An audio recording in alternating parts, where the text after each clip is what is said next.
You've been loud about the clear pattern and downward consensus revisions to GDP. It's been a trend for a few years, but even with last week's downward revision, it still missed consensus estimates for a minus 90 basis point print for Q1, and the revision was to minus 70 basis points. How much merit do you give to consensus sell-side estimates?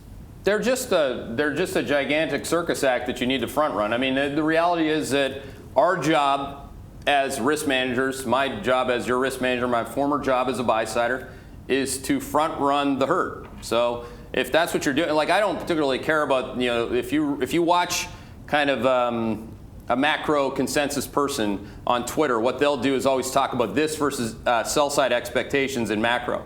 That's completely the wrong way to do it. What you got to do is get positioned 3 to 6 months ahead before all these revisions occur. And as they're occurring, whether it's versus expectations or not, that's how you really get paid. So again, we're at 2% GDP for 2015 on a year-over-year basis. Wall Street started the year north of 3%, as they always do, and as they have been doing, since you saw this like stinky cartoon. I mean, they'll just keep taking down their estimates as the year goes on. If I have to read one more article that says that I'm expecting an acceleration in consumption through the summer and in the back end of the year, I mean, this is the consensus. This is what they're all expecting. Against the toughest consumption compares of 5 to 7 years.